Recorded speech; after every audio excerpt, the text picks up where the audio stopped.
There we go. Awesome. So our guest is Professor Bill Schmidt, who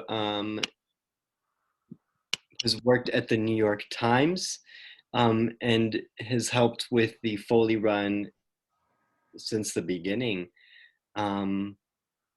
Yeah, do you want to just take away and talk a little bit about the importance of the Foley Run and why we do it every year? Yeah, Pascal, thanks. I really don't have a lot here to, a presentation, but I appreciate what you've done and what SPJ has done, the Center for Border and Global Journalism for being behind this for so many years, Professor Knight and your support through SPJ. This is actually the 6th year that we've participated in this run, one way or the other. This year we raised about $550, which is money that goes, which is on behalf of all of you, on behalf of the students and the SPJ students, and it's money that goes to the Foley Legacy Foundation, which was set up in memory of James Foley by his parents principally, and some others at journalism organizations around the country. It was set up to work on behalf of the safety of journalists worldwide, to work on behalf of educating the public and students like all of you on the importance of press freedom.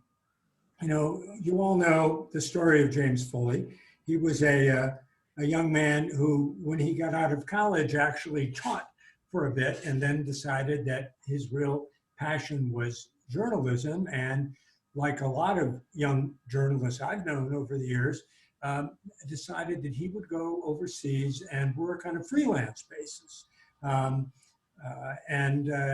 He was reporting out of the Middle East for a number of years, for a number of different organizations.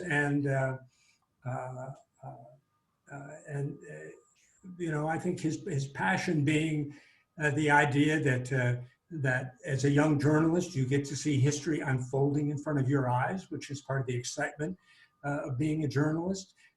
It's about being a part of something that's much bigger than you are, which is part of the excitement of being in journalism. It's about contributing to the freedom of information that sustains all democratic societies.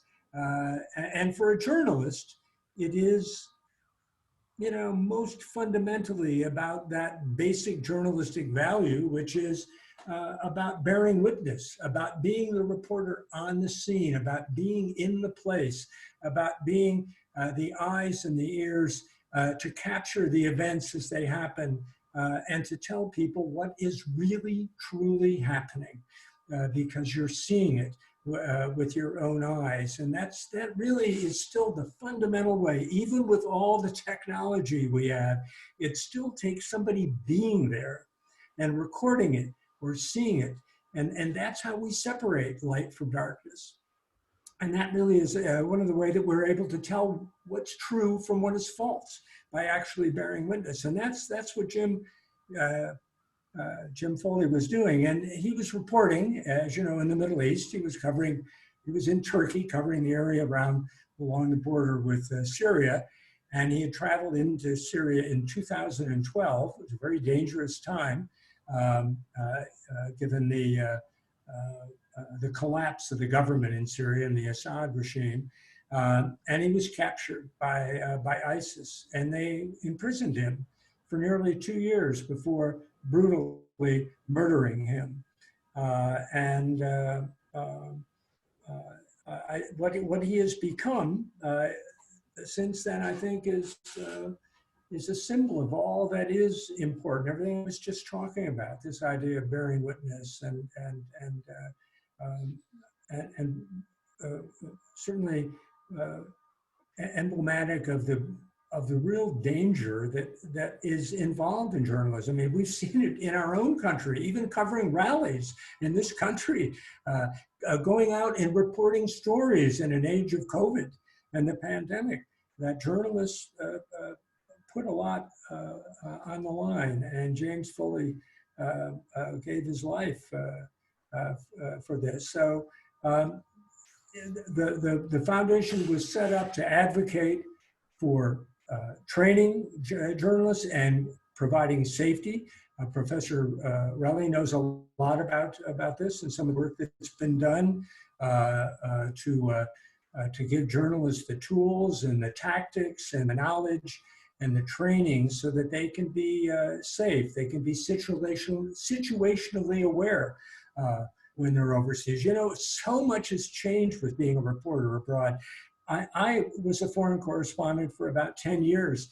And when I covered my first wars, my first dangerous areas, I covered the civil war in Lebanon during the 1970s. I covered the war in Bosnia during the 1990s. There was very little that was that organizations, even organizations like the New York Times did, to kind of tell you as a journalist what you needed to do, how to be safe. There was no training.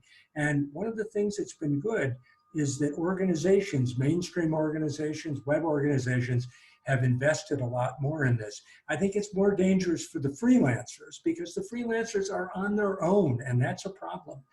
Because as we know that as a lot of the mainstream organizations have pulled back on coverage overseas, they have relied increasingly on freelancers like Jim Foley, and some of them don't always have the equipment, you know, the basic tools, the flak vests, the helmets, the other equipment that they need. So one of the changes over the last few years has been to invest more in that activity. And so James Foley has become a reminder of those hazards, a reminder of the importance of journalism, and I hope an inspiration to students like yourself as to why journalism is so important. So thank you guys for being part of this year and for supporting this. And let's move on and do it again next year. That'll make it 7. So thank you all. That's it. We could all have cocktails now, but that would be difficult, wouldn't it? So, but I'll have one of my own when we finish. So anyhow, here's to all of you. Thank you. Thanks, Bill. I want to say a special thanks to Pascal and Mandy, because I think that Bill and I were just going to let it go because of the pandemic. Yeah. And it was your enthusiasm, Pascal and Mandy, that, you know, we pulled, this is an intimate event today, but it's a passionate one nonetheless. And we pulled together people running and walking and brought awareness to such an important issue, as you've so well articulated, Bill. You know, the importance of journalists covering the world, eyewitness, as well as the importance of news organizations to protect their staff. So again, Mandy and Pascal, thank you for your enthusiasm and all the work that you do to enrich students' lives outside of the classroom via via SPJ. I just hope we can do this in real, back out in front of the building when we do this again. But it's great that you guys have made the effort to put this together. These things are not easy to do and they're complicated. So thank you very much. You, Professor Relly, everybody, thank you. I'll bring the donuts next year. Yeah, oh my gosh, the donuts, yes, oh my. Thank you, everyone. This is so wonderful. Yeah, thank you, Mandy. And I would also like to thank Soki, who also helped spread the word and participated in the meetings that we had, and everyone who's here who came out and participated. And if you haven't yet run your 5K, you can still do that and share photos. We're more than willing to support that. And yes, of course, hopefully next year we can do this in person because these things are great. Yeah. Thank you all. Thank you much. Okay. Enjoy the rest of your afternoon. Thanks, everyone. Have a wonderful start of your week. Yes. Happy Monday, y'all. Thank you. Thanks, Professor Schmidt and Pascal. Thank you. Yes, thank you for your words. Night. Bye-bye. Bye. Adios. Ciao.